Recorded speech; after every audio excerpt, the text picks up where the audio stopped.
On my way to the bar to drag him back, I finally realized it was time to break up. It was 2 in the morning, December. Right after a snowfall, I heard Ethan had drunk so much he was throwing up. So I pulled a down jacket straight over my pajamas and rushed over. I never expected that the first thing he would say when he saw me was, "Sis, you look so ugly without makeup. Forever young. Forever into younger guys? Just want a sweet older woman younger man romance? A soft puppy boy. A wild wolf boy either way. Your loyal dog boyfriend? Wake up. Keeping a man who plays dumb company while he grows up. Exhausting your money, energy, and heart. That is the normal state of most older woman younger man relationships." Chapter 1. My childhood friend Kevin said that, after knowing me for 25 years, he never could have imagined I would date a boy 8 years younger than me. He said I still had not gotten over my last relationship and was acting out recklessly. I said I had clearly figured things out if I did not date a few more people while I was still young. Who could tell whether the person I married in the future was human or a ghost? I talked tough, but the truth was, part of me still could not make sense of it. My last relationship had also been my first love. It was with Luis, a classmate I met in my freshman year of college. He and I had been in a long-distance marathon of love for 8 years. And just when we were about to discuss marriage, he suddenly said his parents did not approve. He had household registration in a second-tier city. I came from a backwater rural village no one had ever heard of. He still needed his parents' support and did not have the ability to fall out with them and move out to build a life with me. I could understand that. What I could not understand was the way he handled it. Because Luis kept saying it was all for my own good. He said he was afraid that if I forced my way into marrying him, I would feel inferior and get bullied. He hoped I could have a married life with harmonious in-law relations. If I did not understand or agree, then I was the one being unreasonable. He wiped his own incompetence completely clean, and just because I truly could not listen to it anymore and finally sent one sentence on WeChat, "If your parents died, how would you even survive?" He screenshotted it and posted it on Moments. Our mutual friends spared no effort in standing up for him. Worse still, there was his so-called confidant, a junior schoolmate of his, who opened with, "I don't mean anything else. I'm just talking about the facts here," and then gave me a thorough round of ridicule and sarcasm. I was furious, so I took annual leave and went to stay with an old classmate to clear my head. That night, I dragged my classmate to a bar to drink away my misery, and that was where I met Ethan. He was the resident singer at the bar, his whole body brimming with youthful vitality. At the table next to mine, a woman dressed like a wealthy socialite called him over during the break. He held his guitar and stood in the aisle, his voice very clear, neither servile nor overbearing. "Sis, I'm here to sing, not to drink with you." The way he pronounced sis sounded very nice. That older woman was stunned into laughter. She took out her phone and asked for his payment QR code. "I'll transfer you 1,000 yuan. How about having just one drink with me?" Ethan also took out his phone. "I'll transfer you 10,000 yuan. Sis, how about ordering one more song from me?" Only later did I learn that Ethan was a full-on rich second-generation kid. His mother sent him pocket money once a week, starting at 50,000 yuan. That was half a year of my salary. He simply loved music and wanted to make music, which was why he wandered around singing on streets and in alleys. But at the time, I did not think that much about it. The bar manager was a friend of my classmate, and he was right there. So I helped smooth things over too. I went up and lightly patted Ethan on the shoulder. "Can you sing Wu Bai's Summer Night Breeze?" He was not particularly tall, but the face that turned toward me was truly exquisite. It was the kind of soft puppy boy look that was very popular now, fluffy curls half covering round puppy eyes. Seeing him freeze slightly, I said that if he did not know it, Norwegian Forest was fine too. More people knew that one. Unexpectedly, Ethan only smiled faintly and said, "Sis, I know it. I like listening to Wu Bai's songs the most. You're the first customer who has requested one of his songs." He asked me what my name was. I said my name was Jessica. Holding his guitar, he sat by the bar. Dim blue-toned light wandered over his loose coffee-colored sweater. White laces were tied on his canvas shoes. I even suspected that the backpack he had placed in the corner still held the textbooks he had just finished using in class that day. He tuned the strings, then gazed at me with bright, sparkling eyes. "This song is for Sister Jessica. May you receive sweet dreams in this summer night breeze." There is a line in Summer Night Breeze, Maybe I am hopelessly devoted, or maybe I am too foolish. In any case, the dream is beautiful, and so are you. That night, I went back drunk and dazed, and those lines he had sung kept circling in my head the whole way. That was my first impression of Ethan. The dream was beautiful, and so was he. Chapter 2. During my 7-day vacation, I spent 5 days soaking in that bar. I also listened to Ethan sing for 5 days. Before leaving, I really could not bear it and told him that I did not live in the city and would be leaving soon. He asked for my WeChat. The moment we added each other, I caught a glimpse of his latest moments post. Calculus 2 is killing me. It came with a cute crying meme. I thought about it for a long time before I could not help asking him, "Are you a freshman?"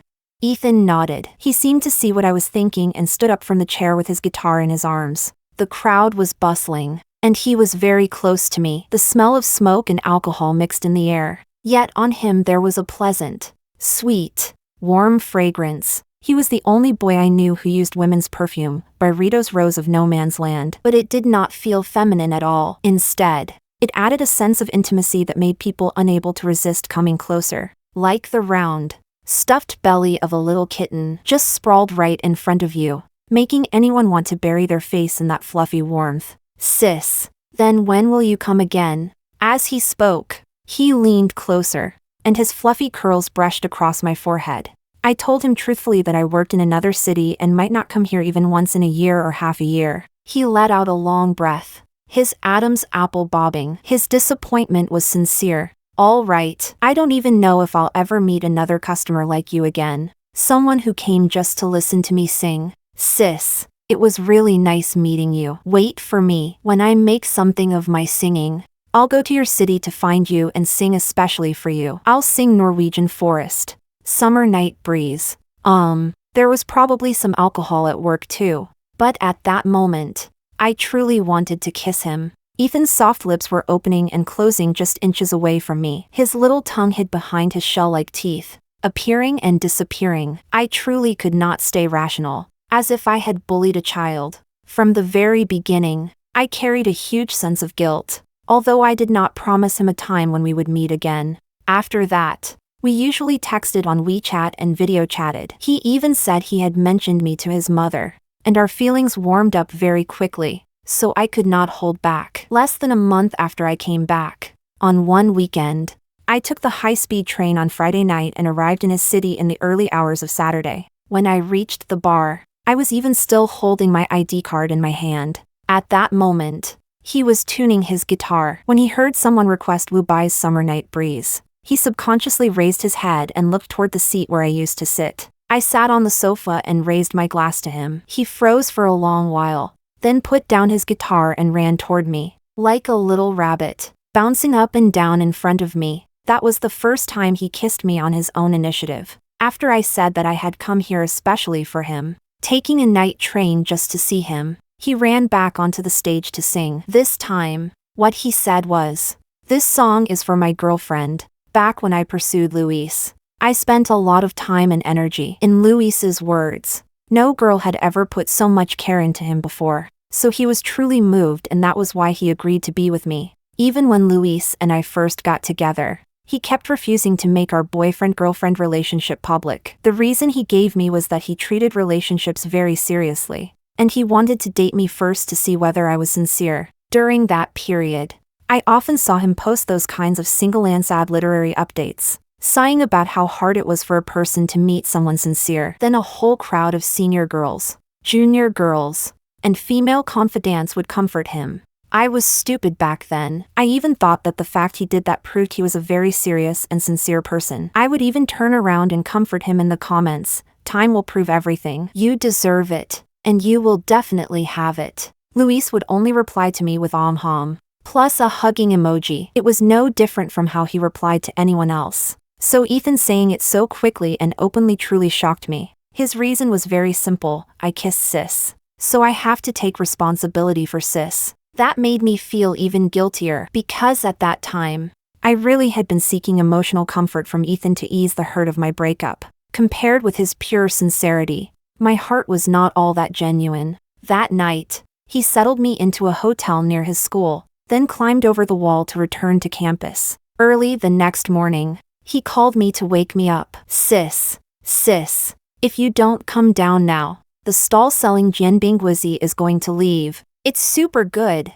It was also that weekend that he asked me to add his mother on WeChat. His mother was very warm as well and said that when Ethan had summer vacation, she would take me to his hometown to have fun. Does your mom know I'm 8 years older than you? I asked him, somewhat uneasy. Ethan smiled and came over to hug me. My mom is really nice. She never fusses over things like that. I showed her some of our usual chat records, and she said she was very happy I could date a more mature girlfriend. Someone who could help keep an eye on me for her. With the cautionary example of Luis, that mama's boy.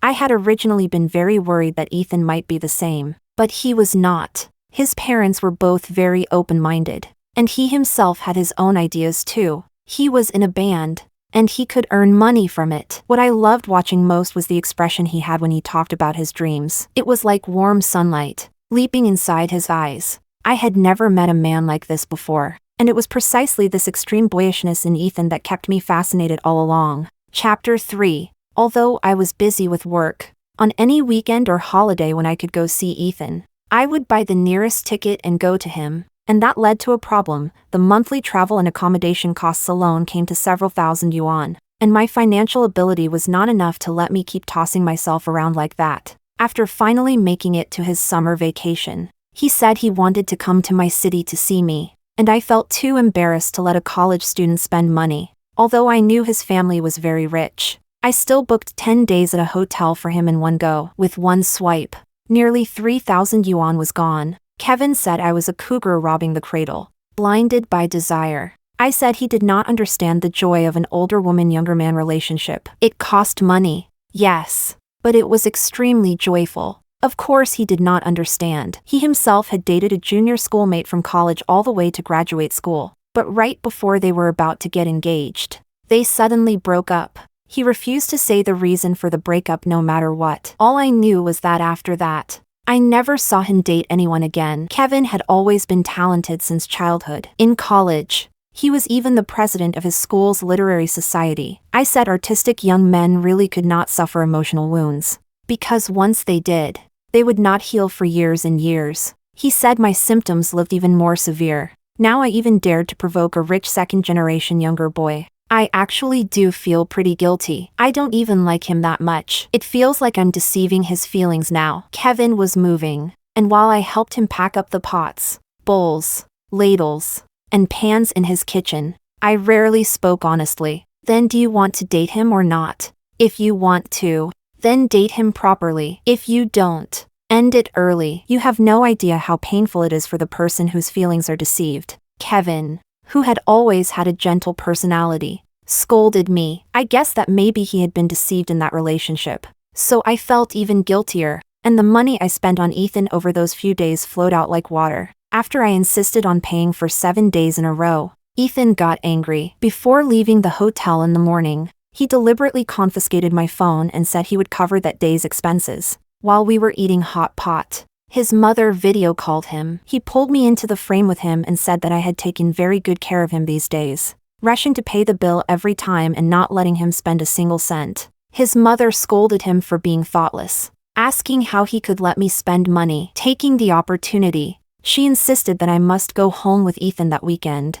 saying she had prepared lots of delicious food and wanted to host me. It was very strange. Luis and I had been in an 8-year marathon relationship, yet I had only ever seen photos of his parents. But Ethan and I had only been together for a month or so, and I was already about to meet the parents. That evening, a sudden heavy rain started falling. I had not brought any rain gear and was thinking I would wait until the rain stopped. Casually glancing out the window, however, I saw a figure standing at the entrance of my workplace like a young white poplar. A pure white short-sleeved shirt, paired with light gray cotton linen knee-length shorts. His pale, scallion white calves were tucked into canvas shoes that were already somewhat soaked. Ethan had not sent me a message saying he was waiting for me, nor did he even worry about whether I might work overtime. When I rushed under his umbrella and hugged him, he simply returned a very warm embrace. He smiled faintly and said softly, "Sis, I finally waited until you came out." I had forgotten where I once saw a sentence. The general meaning was that people who seem to need the most and have the highest standards were actually satisfied by just a tiny bit of kindness. Just like at that moment, my family and coworkers all said that if I dated again, I had to find someone with a house and a car. But I felt that those things could not compare to one warm hug from Ethan. I said that at an age when I was nearly 30. I had actually encountered love. Ethan scooped the tastiest bite from the middle of the ice cream, the one with chocolate sauce, into my mouth. He said he had come too late. Sis. It was precisely the warmth and sense of responsibility brought by that one word. Sis. That made me, after just escaping an 8-year dead end, draw another prison around myself for 3 more years. Chapter 4. Ethan's mother was called Monica. Only after visiting his home several times did I understand that Ethan's parents were truly impressive. In a small town even more backward than my hometown, the couple had started a business from nothing and,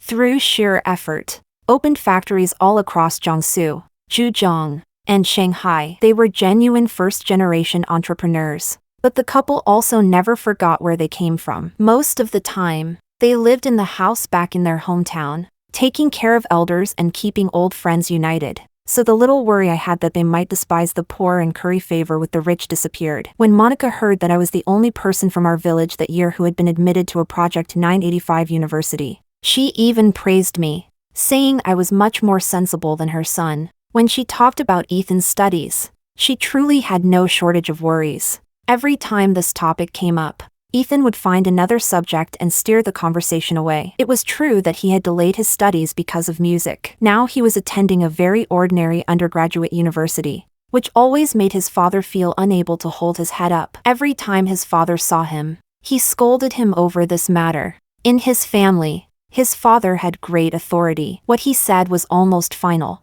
So when I heard his father say that he had found Ethan a route to study in Russia and wanted him to go abroad in the second half of the year to polish up his credentials, I knew there was no room to turn this around. Ethan was extremely angry because of this. His band was on the rise. If he left like this, it would be equivalent to giving up everything he had been struggling with for so long. He got upset with his father and pulled me to stay at a hotel in their town. In my impression, Ethan had always been sunny and carefree. This was the first time he bought alcohol and drank it. After just 2 sips, it went straight to his head. He had barely started to speak before his eyes had already turned red, and the sight made my heart ache. He lay in my arms and told me what was on his mind, because the two of them were doing business. From elementary school onward, every time I had just gotten familiar with a place, I had to transfer schools with them. Every time. Dealing with strangers was so painful. So after all these years, I never made a single friend.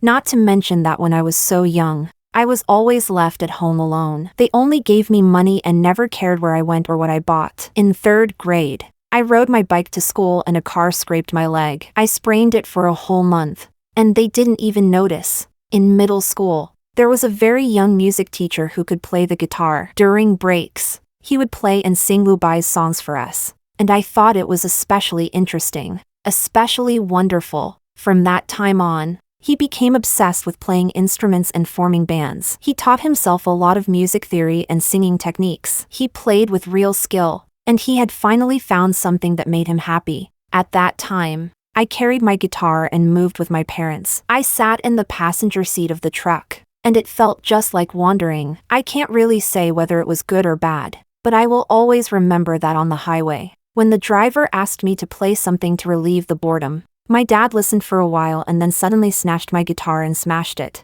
He said I was just like some street singer and didn't even know how shameful it was. At that moment, I really wanted to curse at my dad. What the fuck did he know? Ethan cried so hard he was gasping for breath, and I held him even tighter. That was the first time we spent the night together. He cried silently, and I stroked his face with an aching heart. The next day, he sent me to the airport, holding me and refusing to let go. His eyes remained red, and in those black and white eyes, there was only me. Completely. I comforted him again, saying that studying abroad was not necessarily a bad thing. Besides, the child of one of his father's friends would be going with him, and he could continue playing and singing over there too. Maybe he could even gain inspiration from the foreign atmosphere and create good songs. This way of thinking stabilized Ethan. So compared with running away from home, In the end, he compromised with his parents and went to Russia to study. A long-distance relationship was already difficult enough for me. I had not expected it to become an international long-distance relationship too. But thinking about Ethan's situation, every time we chatted, I tried to be as positive and gentle as possible. All the negative emotions caused by the time difference and the distance, I tried to digest on my own, because I was older and more sensible than him. Because I was cis. Sometimes he would call me at 3 or 4 in the morning. The background was always noisy with roaring voices. He had been drinking, and his drunken sobs came in broken fragments. He cried and said he missed me very much. He wanted to see me, wanted to hug me. At first, I could not help crying along with him. I said that when he was on vacation, we would meet properly and hug properly. But later, sometimes I had very important meetings or work matters the next day. I was truly afraid that poor sleep would delay things. So after answering the call, there would be a helpless tiredness in my voice. Ethan had always been very sensitive to emotions, and he noticed it, but I had not expected that his way of handling it would be the silent treatment. For half a month straight, he did not call me once, and he did not even answer my calls. He did not reply to the messages I sent either, but he would post updates on moments of himself drinking and partying. It was rare for Kevin to ask me out for a meal. Seeing my dark circles and absent-minded state, he finally could not help reminding me. A normal man who hangs around bars every day, even if it's for livelihood and dreams, would find it hard not to run into problems, right?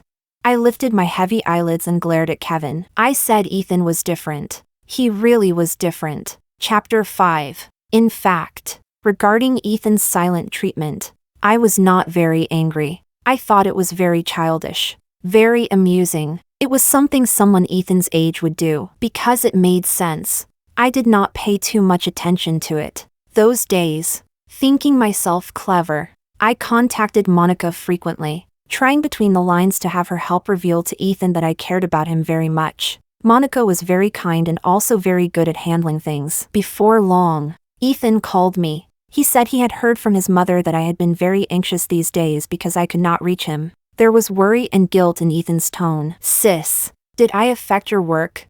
I said, you're my boyfriend. It's normal for you to affect my life and work. Otherwise, if my boyfriend disappeared for more than 10 days and I could still act like nothing happened, then what kind of relationship would that be, right? He could not help laughing and said I only knew how to coax him. If I don't coax you, who am I supposed to coax? You bratty little brother?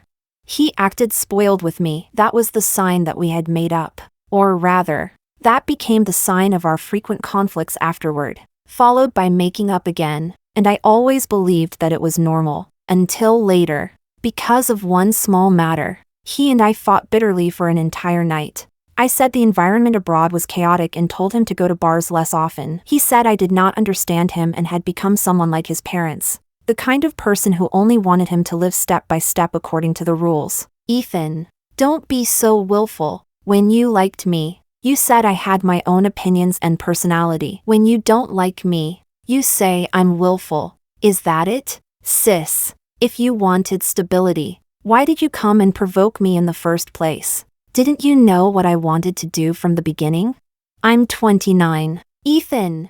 For the first time, I lost control a little. Before this, I had never brought up this somewhat sensitive topic. Can you stop questioning me every time about why I don't think about you? Then have you ever thought about me? Waiting 3 years for you to graduate. Waiting another 3 years for you to make something of your band. And then waiting however many more years until you settle down and want a home? Ethan, have you ever truly liked me? Jessica, whether I'm sincere or not, can't you feel it? Do you really not know? He shouted these 2 questions at the top of his voice, then hung up the phone. He left me with my breath caught in my chest, my organs aching dully in rhythm with every pulse. And yet, of all things, I thought of how he always had bouts of gastroenteritis and wondered whether he had medicine prepared by his side. I calmed down for a while, and the sky was already light. So after a sleepless night, while I got up and prepared for work, I sent him messages, wanting him to pay attention to his diet and rest and not get sick. Then I saw, beside the message I sent, a glaring red exclamation mark. He had not only deleted me from WeChat, but had also blocked my phone number. across borders, separated by thousands of mountains and rivers. I felt powerless in this relationship for the first time. There was nothing I could say, nothing I could do, but because I had said words that pierced his heart, I felt the fault was mine. So I hurriedly contacted Monica again and said that no matter what news there was, she should tell me, because I was truly worried about Ethan. But this time, Ethan did not even reply to his mother's messages. It was nearly a week later before he called home. He was safe and sound, but he did not mention me at all. He was just a child. Of course he was still sulking with me. He had put so much heart into me, yet I still questioned whether he liked me. Alone in a foreign country, it was only natural that he would feel hurt. I kept trying my best to empathize with him, out of heartache, out of affection. A few days later, he texted me. He apologized first, saying that he had indeed been somewhat willful. I also apologized, saying it was my fault for speaking without thinking and making him sad. So I thought that was just another ordinary quarrel, and it was about to pass. I did not expect him to refuse to add me back on WeChat. He said he had thought a lot over those days, and that in truth, he and I were not suitable for each other. I did not understand him, and he could not give me what I wanted. At that time, I was at work, and my heart was beating very fast. I only replied, "Don't be impulsive. If you want to break up, that's okay. Wait until you come back and we'll talk face to face. You still think everything I do is willful, that everything is impulsive. So don't you understand yet? You always say you like the boyishness in me, but what you actually need is the kind of person suitable for marriage." Before I could finish my work and explain, he blocked me again. Am I really too selfish, wanting to hold on to his clean simplicity and not let go, while being unable to give him the understanding and support he wants? On Bin Road, I asked Kevin to take a walk with me. I was asking him, and also questioning myself. I clearly like the way he chases dreams and loves freedom, but then I also demand that he lives step by step like an ordinary man. Am I being too greedy?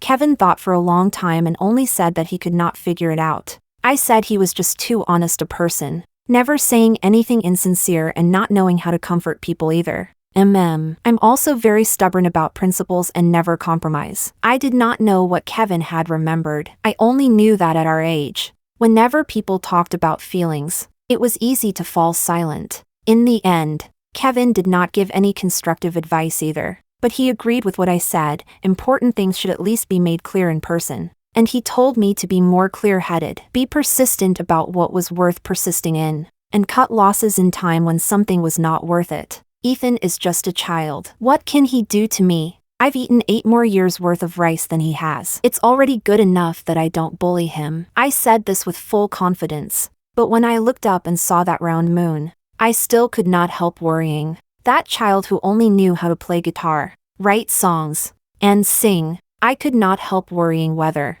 now that he was alone in Russia, he had eaten enough or slept well, whether he missed me the way I missed him. Chapter 6. Toward the end of the year, I remembered a pair of trendy brand shoes that Ethan had previously bookmarked. They cost 2 months of my salary, but thinking that they might help me win him back smoothly when we met again, I still gritted my teeth and bought them. I managed to find his Weibo account. Very occasionally, he would post an update. It was either about listening to music or photos of scenery. Most of the captions he paired with them were lonely. I did not dare disturb him either, and only watched silently. Then came the large-scale outbreak of the pandemic at the end of the year. I was so worried I could hardly stand it. After asking Monica, I learned that Ethan had managed to buy a plane ticket back to China and was already home. At that time, she replied to me very implicitly, "The pandemic is very serious now. Jessica, you should also take care of your safety. Ethan is doing quite well,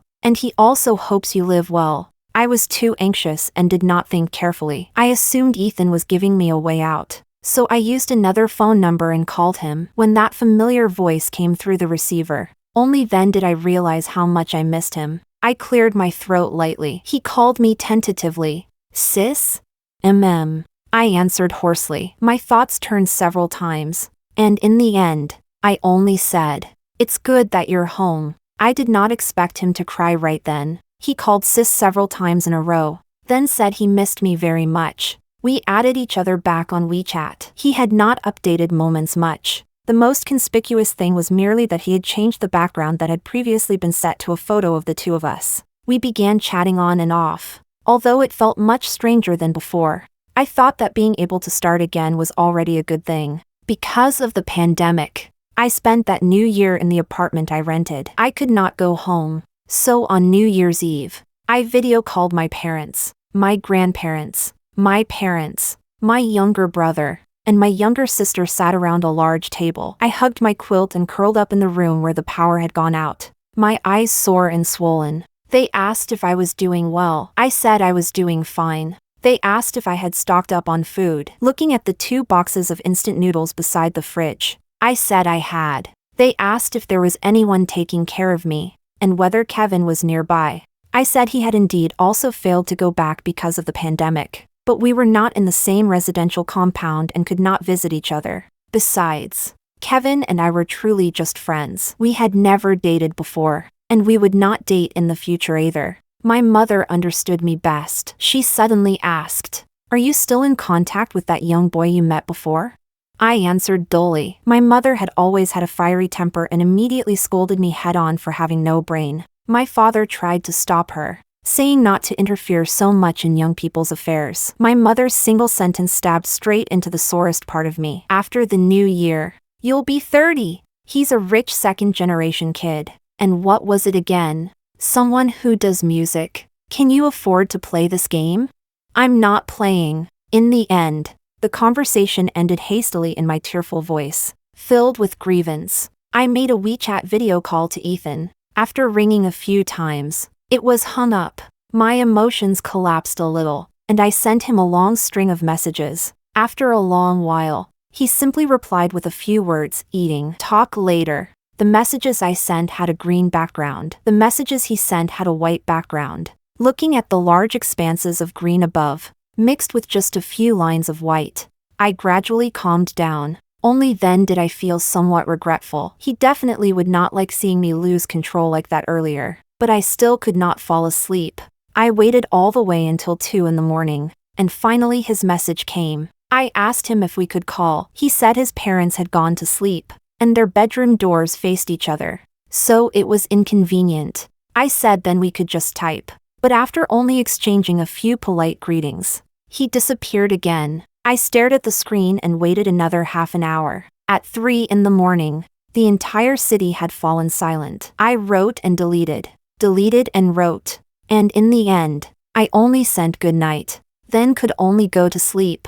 After that, I developed the habit of waking up in the middle of the night in fright. The reason was only that I was afraid of missing Ethan's messages. I even turned my ringtone up to the maximum volume. This situation continued all the way until April of the following year, when the restrictions had eased slightly. I specially took annual leave. I wanted to give him a surprise, carrying the shoes I had bought him and heading straight for the airport. It was only on the way to the airport that I sent him a message. I sent him a screenshot of the flight and asked him to pick me up if it was convenient. That was one of the rare times Ethan took the initiative to call me. "Are you coming to see me?" His tone was very shocked. I could not help laughing. "Yes, I want to see you." He suddenly asked me, "In what capacity are you planning to see me?" The question left me somewhat at a loss. I thought for a long time before replying. Just as an old friend, I guess. I did not think carefully about what his long silence at that time represented. In the end, he only told me to stay safe on the road, and that he would leave for the airport now. He personally drove to pick me up. When I saw that familiar figure at the exit, I truly could not hold back. I ran out and hugged him. It was the familiar sweet, warm fragrance. My tears fell uselessly. He turned his head away and secretly wiped his eyes too. Out of habit, he took my bag, and even out of habit, he held my hand. He took me to the parking lot. The instant we got into the car, he gazed at me and said, "Sis, you came to see me in the capacity of sis." I looked at him in confusion and clearly saw the conflict and guilt in his eyes. Ethan lit up his phone screen. The background was a photo of him with an unfamiliar girl. Otherwise, my girlfriend will misunderstand. Chapter 7. On the evening I arrived at his home, Ethan's father took us to a restaurant for dinner.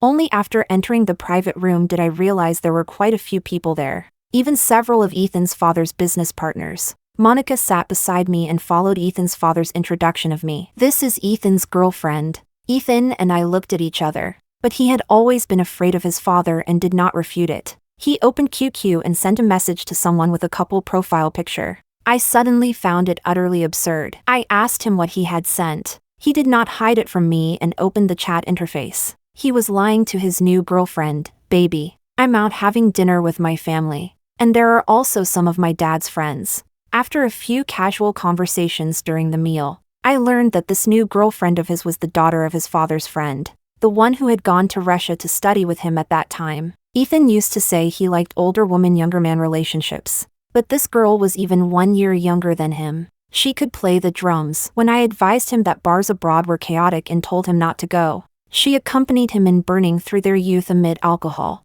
bodies, and nightlife. That was what Ethan wanted. He had saved her contact name as Miriam, but very soon, Miriam replied to him, "I heard you even brought your girlfriend?" There was a young man in the private room who was her cousin. He probably knew Ethan was dating her, so he had tipped her off. The expression on Ethan's face became extremely complicated in an instant. Conflict, pain, helplessness. I found it inexplicably laughable. I glanced at his father and said softly to him, "Your dad did this on purpose." Ethan looked bewildered. It was absurd that I could still calmly explain. "I'm guessing your dad doesn't approve of your new girlfriend, so he's using me to force you to break up." Ethan said that maybe it was only that his father liked me more, thinking I was more mature and sensible, and more suitable to date him. Forget it, Ethan. I still have at least this much self-awareness. I poured myself a glass of alcohol and drank it down with my head lowered. With his family background, what kind of girl could he not meet?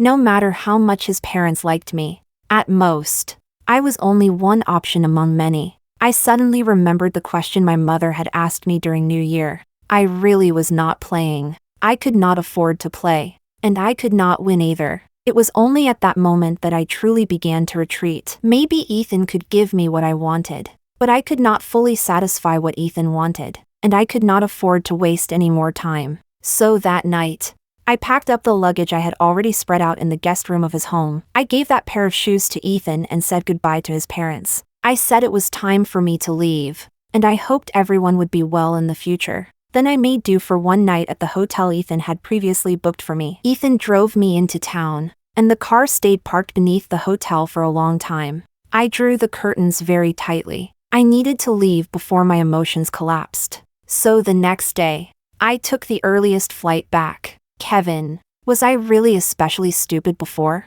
It was still early after I arrived. That evening, I treated Kevin to hot pot. Using the little cash I had left on me, he swished a slice of luncheon meat in the pot and spoke with his usual gentleness. "I don't really think this was stupidity. It's just that every time you like someone, you want to do your utmost for them. At least you won't regret it yourself. Not regretting it is the most important thing, isn't it?" He swished that slice of luncheon meat in the plain water pot to remove some of the chili oil before placing it in my bowl. Ethan had gastroenteritis, but my stomach had also been bad for years. If I did not mention it, he would not ask, nor would he see it. For some reason, my nose suddenly stung. I frowned and asked Kevin, "I don't regret it." "Yes, but tell me, these people who treat relationships like fast food, will they ever regret it? I pour out my whole heart and give everything I have. Why is it that every time, I'm the one who ends up with nothing?" The more I spoke, the more emotional I became. Kevin handed me a tissue, then let me swallow my tears while eating. He said I should save some money and buy a house first. When a girl had some savings or assets, her heart would feel more secure. She would not wipe away tears over losing a mere man. Kevin's words were well-intentioned, but they pierced my heart again instead. Originally, I had had some savings, but I had spent a lot of them on Ethan. I had even custom-ordered a guitar for him, and once the deposit was paid, it could not be refunded. The price was enough for me to eat and drink recklessly for a month or so. By the time I finished crying, I felt somewhat embarrassed. These past few months, I had truly passed too much negative energy onto Kevin. I changed the subject and asked him whether there was anything new with him. He shook his head and said that for now, He only wanted to work properly. I truly could not help asking him what exactly his first love ex had done to him. When he comforted me, he had one set of lines after another. So why had he himself been unable to move on all these years? Kevin took off his glasses and gave a bitter smile while wiping the fogged lenses. She was actually quite good. Maybe I was too stubborn. I always felt that she had deceived me on certain matters of principle, and I could not make peace with that. He frowned slightly, compared with sadness. There was more of a kind of confusion, just like how I also could never understand. Why did I devote my heart and effort and stay loyal to every relationship, only to always end up with bad results? And during the period when I was lost in thought over love, Ethan came to find me. In early September, autumn rain fell continuously because I had worked overtime. It was almost midnight when I came out. Just like last time, he had not contacted me in advance. He did not even know whether I was at the office today. He had simply waited at the entrance all that time. He was dressed very thinly, in the same outfit as when we first met, a loose thin sweater paired with cotton linen cargo pants. He held a lit cigarette in his hand, glowing and dimming in the night rain. I walked closer, somewhat uncertain. When did you start smoking? Ethan turned his head toward my voice and looked at me, dazed for a long time. I did not know whether it was because he was frozen or because he had cried, but his voice was very hoarse. From the day you left me. Chapter 8. Ethan threw a childish tantrum with me, saying he would not stay at a hotel and would rather stand outside my workplace all night. There was no other way. I brought him to the apartment I rented. I arranged the sofa in the living room for him. His shoes were soaked by the rain. Barefoot, he hugged his knees and curled up on the sofa, looking more and more like an abandoned puppy. I asked him whether his family knew he had suddenly come to find me, and whether his little girlfriend knew. He said that because of the pandemic, his father had told him not to go abroad anymore and that he could just continue studying at his previous school. His mother knew he had come to find me. His father was away on business and might not know yet. I broke up with her. His hand subconsciously slipped into his pocket, wanting to feel around for a cigarette. But I threw him a piece of candy, and he peeled it open and put it in his mouth. It seemed that this matter had truly made Ethan very anxious. He rubbed the sofa a few times, stood up, then sat back down. Actually, I knew from the beginning what she was after. When we went to Russia, it was her birthday, and I thought that since her father and my father were friends, I bought her gifts worth tens of thousands of yuan. After that, she became very clingy with me. She clearly knew I had a girlfriend, but she was still very proactive, accompanying him as he wandered through bars, burning from dusk until dawn. In the days when he was most frustrated and alone, she gave him just the right amount of companionship. Children were like this. They only cared about the benefits they could hold in their hands and place before their eyes. They rarely looked far enough ahead to weigh gains and losses. Ethan covered his face with both hands, his wide sweater cuffs revealing thin, pale wrists. She asked me why. When I kissed her, I liked calling her sis. When she was clearly younger than me. Only I knew that it was because I simply couldn't leave you. I missed you all along. I even dreamed of you. Over in Russia, there was a birch forest behind the dormitory building. I dreamed that you came to find me, and I carried my guitar and sang to you. I sang Summer Night Breeze several times. I had never been so conflicted, but this feeling of being emotionally needed truly made me unable to stop chasing after it. Living alone in a foreign city, struggling by myself at 30, I dreamed of having both career and love, of one day returning home in glory. But what my family said the most was only, hurry back. Find someone near home who can live a proper life with you, and get married quickly. You're already an old maid nobody wants. If you delay any longer, even having children will become difficult. Co-workers were separated by interests, and friends each had their own worries. Ethan's simple dependence was something that an ordinary person like me truly could not bear to let go of. So I got back together with him, marked by the custom-made guitar I gave him. He slept on a floor mattress beside my bed for nearly half a month and said he truly wished he could stay by my side like this for the rest of his life. After that, it was his turn to travel back and forth. Usually, he attended school. During holidays, he rushed to my city. He even became familiar with a bar near the residential compound where I lived. Every time he came, he performed there as a resident singer, singing only the songs I requested. I asked him how the band he had formed before was doing. He smiled and rubbed his head, always looking obedient. Didn't my dad force me to go abroad back then? They found a new guitarist and lead singer. So no one wants me anymore. He would hold the guitar I had given him and gaze at me with those bright, round eyes. Luckily, sis still wants me. That's the most important thing. This time, after Ethan came back, he truly seemed much more certain. He really was considering developing in the same city as me. He was getting to know people here who played in bands, but compared with forming a band before with classmates and childhood friends, an unfamiliar place always had all kinds of people mixed together, good and bad. So Ethan, who had never accompanied anyone in drinking before, would sometimes, after sitting with me for a while, move to another table. He would clink glasses and drink with men and women I had never met. Sometimes after working overtime on Saturday, when I was so tired I wanted to sleep right on the floor, I still had to go to the bar and drag the drunk Ethan back to my rented apartment.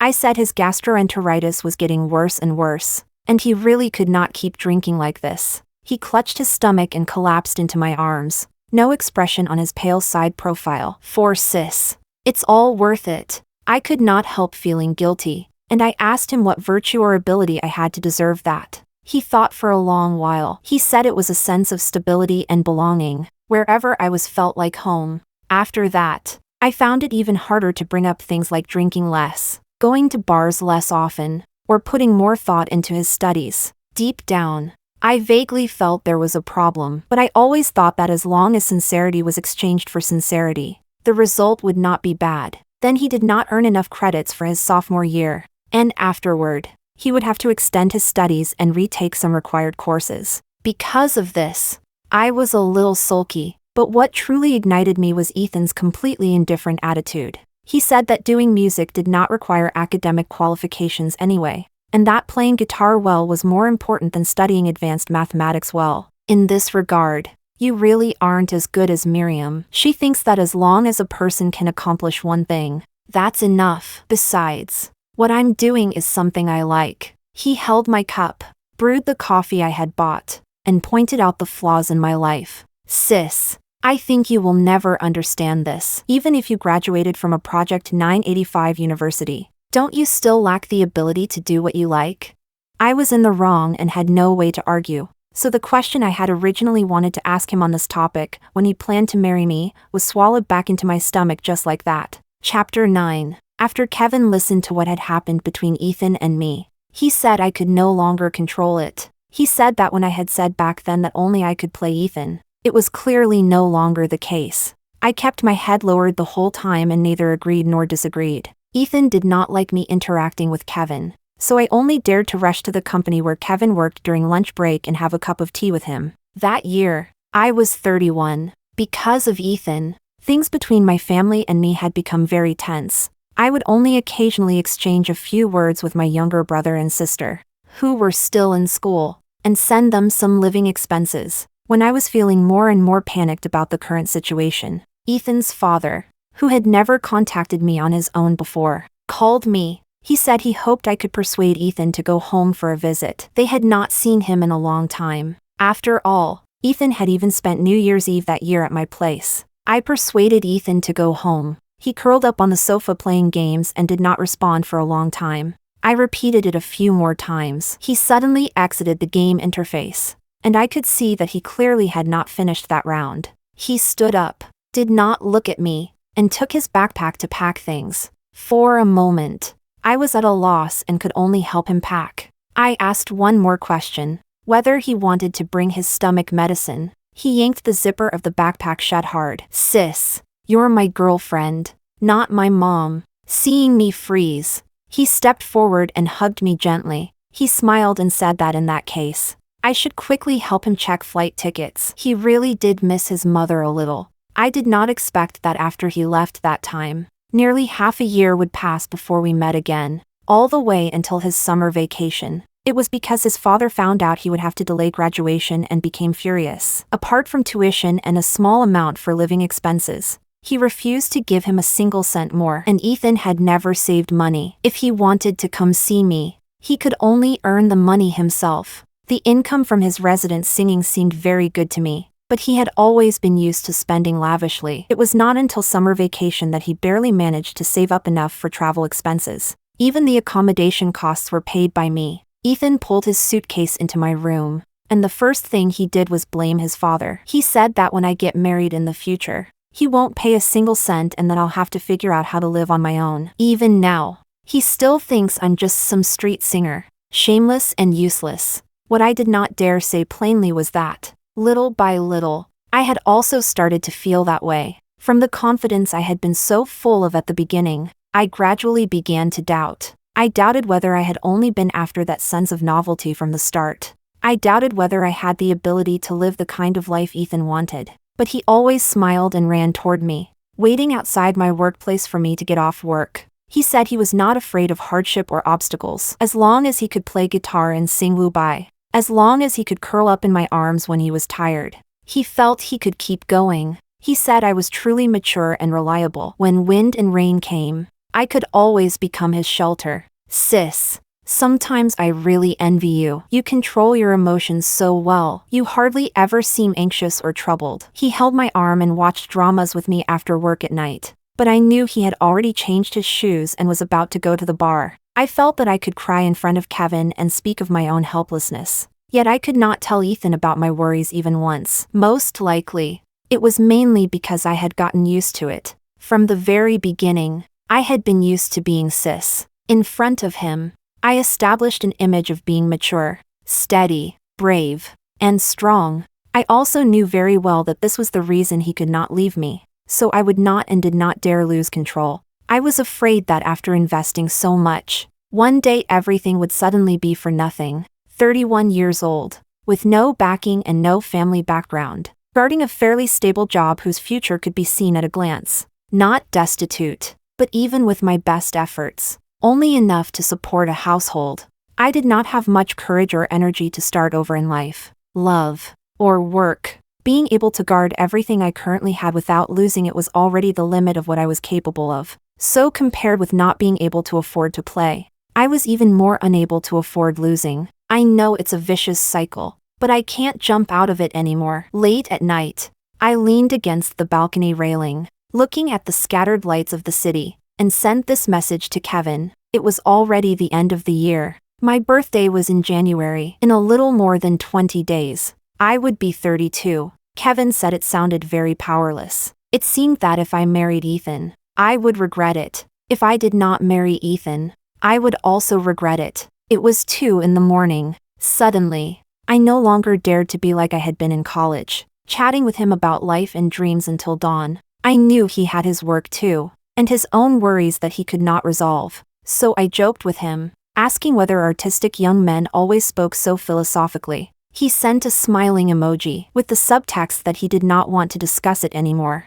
He replied, "People are just prone to overthinking late at night. Actually, if you sleep, have a dream, and wake up, everything will be fine." I sighed softly, feeling both guilty and grateful toward this old friend. Even so, I still have to thank you for staying by my side all these years. I did not have many friends. After working for so many years, the only person I still contacted this frequently was Kevin. It had nothing to do with romance. He understood that, and I understood it too. Very occasionally, I would think, if, when I first met Ethan, I had also been able to keep the distance at friendship and go no further, would that have been good?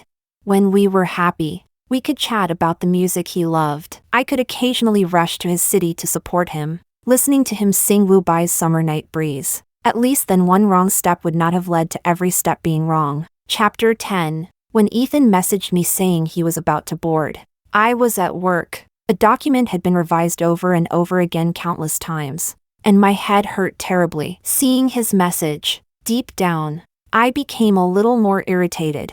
Because of this irritation, I immediately felt guilty and blamed myself. He was doing his best to run toward our future. Yet the first thing I thought of was only his flushed face after he got drunk and collapsed. He was on winter break and would stay at my place for a few days, then rush home before the new year. QQ's official notification reminded Ethan that my birthday was coming soon. At that moment, he happened to be lying on my lap. After seeing it, he immediately sat up and asked how I planned to celebrate and what gift I wanted.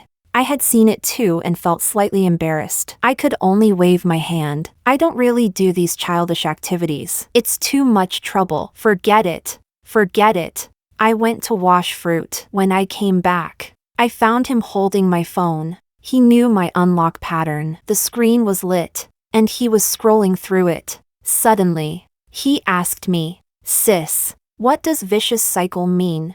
My heart gave a violent jump. Instinctively, I rushed over to snatch the phone back, but Ethan swung the hand holding the phone backward. He lowered his eyes and looked coldly at me, and under my gaze, he deleted Kevin's WeChat. A nameless anger shot up into my throat. My voice was very loud. "You clearly know that he's the only old friend I have here. Don't make an ambiguous male bestie sound so nice." Ethan half knelt up, his chest rising and falling violently. "When I'm not here, you aren't with him every day, are you?"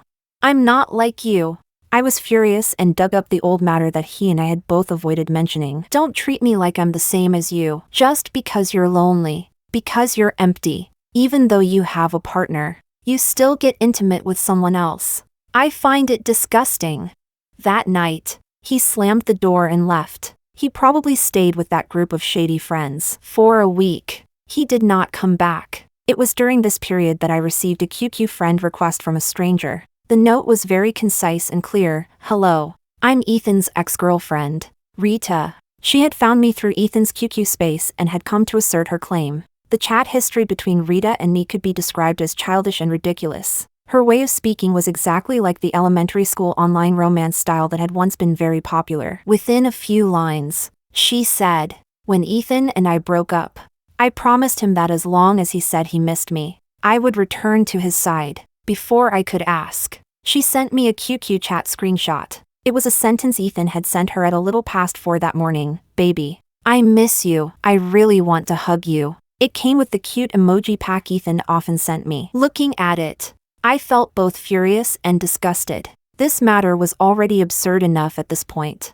I did not expect Rita to accidentally reveal another thing to me. Another even more absurd and disgusting thing. She said that logically speaking, I had been the other woman back then. They had been dating just fine after returning from Russia. She did not know how I had sucked up to Ethan's parents and suddenly stolen Ethan away. The image of Ethan's aggrieved face back then when he said, "She clearly knew I had a girlfriend," surfaced in my mind. I asked Rita in return, "Didn't you know that when Ethan was in Russia, he had already been dating me for several months?"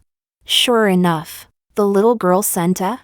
I said, "Wake up, little sister." We were both played. I held my phone and sat silently on the sofa. The room still lingered with the sweet, warm scent that belonged to Ethan, but I knew that even if the sunk cost was already too great, at the very least, I could not drag the rest of my life into it too. I could no longer keep tolerating it. A person had to have a bottom line in life. A bottom line for how to treat others, and a bottom line for how to be treated. I began packing up Ethan's things one by one. By dusk, I had filled a large cardboard box and directly contacted a courier to mail it to his home. By sheer coincidence, Monica transferred me a sum of money. She said that although Ethan's father was very stubborn, they could not keep letting me spend money taking care of Ethan. I should just consider it a birthday gift. I immediately returned it. At least every time Ethan's parents had received me, they had been very warm and thoughtful. I said something rather heavy. "Monica,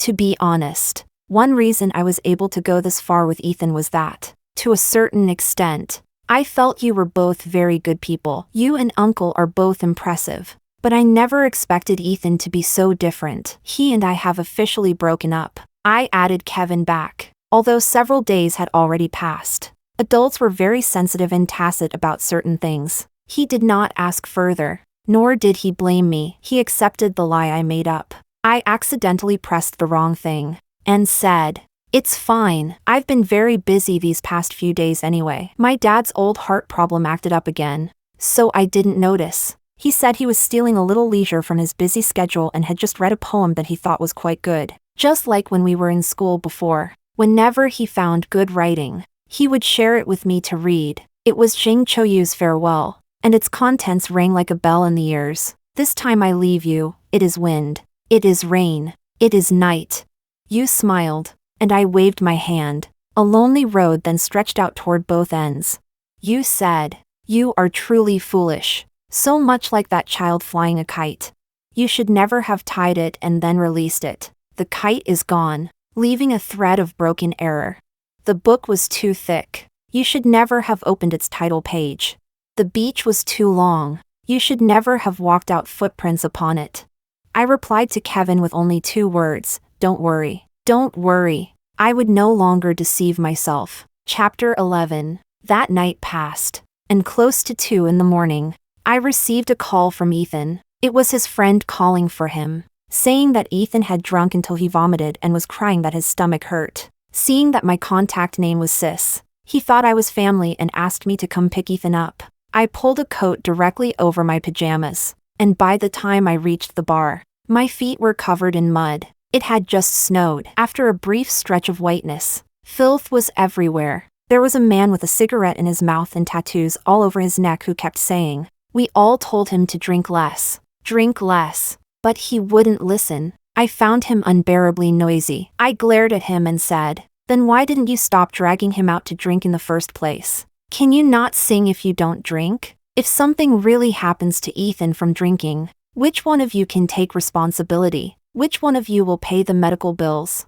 Once money was mentioned, every gaze avoided mine, and every step moved backward. I cursed at the unconscious Ethan. "Look at this. This is the career you're pursuing." It was at that moment that Ethan said his first sentence to me. "Sis, you look so ugly without makeup." I could not hold back and slapped him across the face. It was the first time in my life that I had ever hit someone. "Ethan, the way you use the name of chasing dreams to do all these rotten things, that is what's truly ugly. Fuck your talk about spending a lifetime with me. I think you're filthy."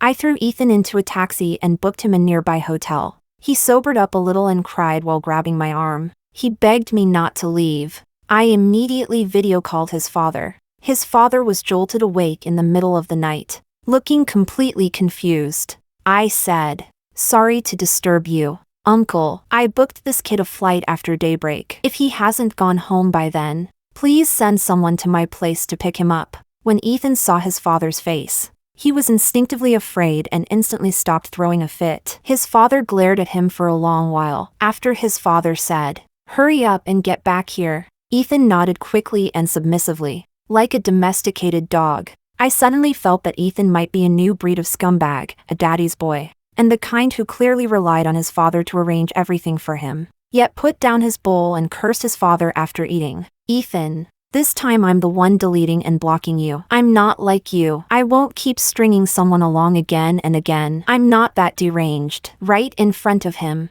I blocked all his contact methods. "From now on, we have nothing to do with each other until death. Understand? If you dare come looking for me, I'll call the police. Do you hear me?" In older woman younger man romance novels, the older woman is mostly carefree, bold, and utterly free. I suppose I finally managed to do that in the final stage of breaking up. After that, I truly never saw Ethan again, but occasionally, he would borrow someone else's phone and call me in the early hours of the morning. He would never learn to consider that I had to work the next day. He would always love only himself. At any hour of the day, he only satisfied his own needs. Of course I would not answer, as long as the call came from his city. I blocked it as soon as I saw it. After breaking up with Ethan, I restored my habit of putting my phone on silent whenever I went to sleep. I also adjusted for a while, and eventually, I no longer woke up startled in the middle of the night. Those acts of letting go and cutting things off, which I thought would be as painful as peeling silk from a cocoon, were actually not as unbearable as I had imagined, because what stopped was loss. So at least I would no longer lose anything. And in real life, there really are not many dramatic wife-chasing crematorium arcs. Ethan's family had money and power. He was still very young, with good looks too. Maybe on some drunken late nights, he would remember my good qualities.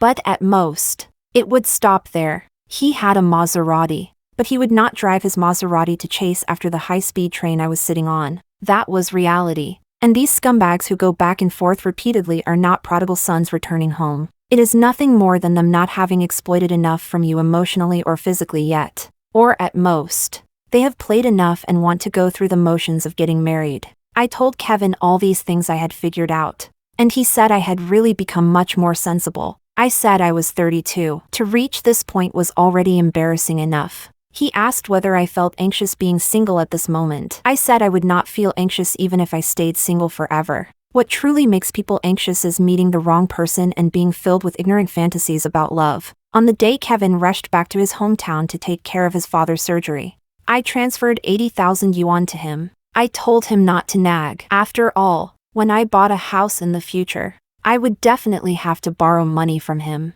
For a time, the sky felt wide and the earth vast. I felt even the air had become much fresher. In the days when feeding myself meant the whole family had no worries, I devoted myself wholeheartedly to work and successfully got promoted. Later, I would occasionally ask colleagues and friends out for a drink, and I would also request a few Wu-Bai songs. I also saw several resident singers whose style was very similar to Ethan's. Their voices when they said thank you, sis, were just as sweet and warm. A female colleague cast a burning gaze over and said that maybe finding a soft puppy boy and having a sweet older woman younger man romance would not be bad either. I smiled and looked toward the guitar in the young man's arms.